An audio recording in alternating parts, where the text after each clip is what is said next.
का वोटर है तो ये जानकारी उनके लिए बहुत बहुत जरूरी है। चुनाव आयोग ने सिर नाम का एक नया अभियान शुरू किया है जो सीधे तौर पर वोट देने के अधिकार से जुड़ा हुआ है। चलिए इसे जरा समझते हैं। देखिए, ये अभियान 2 फेज में होगा। पहला फेज 4 नवंबर 2025 से शुरू होगा, जिसमें बूथ लेवल ऑफिसर्स यानी बीएलओज घर घर आकर वोटर्स की जानकारी को वेरीफाई करेंगे। अब इस पूरी प्रक्रिया का जो आधार है वो बहुत सरल है। 2025 की जो वोटर लिस्ट है उसकी तुलना सीधे सीधे साल 2002 की लिस्ट से की जाएगी और इसी तुलना के आधार पर हर वोटर को ए से लेकर एफ तक 6 अलग अलग कैटेगरीज में बांटा जाएगा। मतलब 2002 की वो लिस्ट ही एक तरह से सब कुछ तय करने वाली है।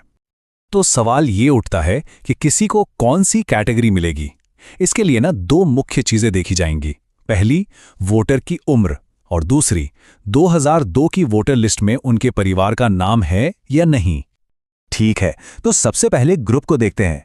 ये वो लोग हैं जिनकी उम्र 38 साल या उससे ज्यादा है, यानी जिनका जन्म 1 जुलाई 1987 को या उससे पहले हुआ है। अगर उनका नाम 2002 की लिस्ट में मिल जाता है तो उन्हें रखा जाएगा कैटेगरी ए में, और अगर नाम नहीं मिलता तो उन्हें डाल दिया जाएगा कैटेगरी बी में। एकदम सीधा सा हिसाब है। अच्छा, अब आते हैं दूसरे एज ग्रुप पर। यह है 22 से 38 साल के वोटर्स, जिनका जन्म 2 जुलाई 1987 से 2 दिसंबर 2004 के बीच हुआ है। अगर इनके माता या पिता दोनों में से किसी एक का भी नाम 2002 की सूची में है तो उन्हें मिलेगी कैटेगरी सी। लेकिन अगर माता पिता दोनों में से किसी का भी नाम उस लिस्ट में नहीं है तो फिर उन्हें कैटेगरी डी में रखा जाएगा। और आखिर में बात करते हैं सबसे यंग वोटर्स की, यानी 18 से 21 साल के वोटर्स की। यहां पर नियम थोड़े और सख्त हैं। इन्हें कैटेगरी ई में आने के लिए माता और पिता दोनों का नाम 2002 की लिस्ट में होना जरूरी है। अगर एक का भी नाम नहीं मिला तो उन्हें सीधे कैटेगरी एफ में डाल दिया जाएगा। तो ये जो A B C D categories हैं, इनका आखिर मतलब क्या है? इसका जवाब मिलता है हमें दूसरे फेज में। आपकी कैटेगरी ही ये तय करेगी कि आपको अपना वोट देने का अधिकार बनाए रखने के लिए कौन से और कितने डॉक्यूमेंट्स जमा करने पड़ेंगे, और कुछ मामलों में अपना वोट देने का अधिकार बचाने के लिए इतने डॉक्यूमेंट्स तक देने पड़ सकते हैं। चलिए इस टेबल को जरा ध्यान से समझते हैं। अगर कोई कैटेगरी ए में है तो बहुत बढ़िया, उन्हें कोई प्रूफ नहीं देना होगा।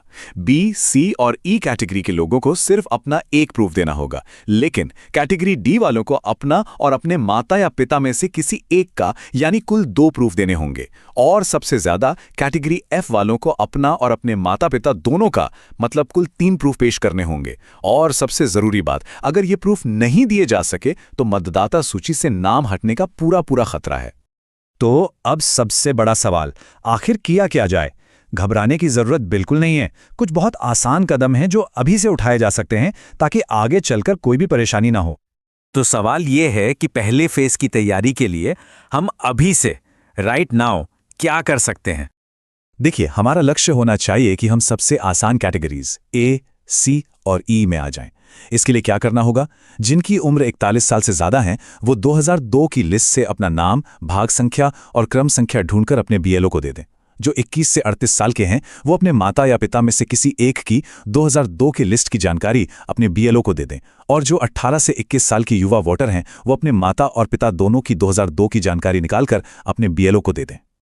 एक बात याद रखिए, अभी से ये थोड़ी सी मेहनत करने का फायदा बहुत बड़ा है। जब पहले फेज में बीएलओ वेरिफिकेशन के लिए आएंगे ना, तो उनके लिए आपको ए, सी या ई जैसी आसान कैटेगरी में डालना बहुत सिंपल हो जाएगा और आप भविष्य की बड़ी मुश्किलों से बच जाएंगे। आखिर में ये सारी मेहनत सिर्फ किसी दस्तावेज के लिए नहीं है। जैसा कि इस गाइड में कहा गया है, ये इसलिए है ताकि हमारा वोट देने का अधिकार बरकरार रहे और हम लोकतंत्र को बचा सकें। तो जागरूक रहिए, अपनी जानकारी तैयार रखिए और इस जरूरी संदेश को दूसरों तक भी जरूर पहुंचाइए।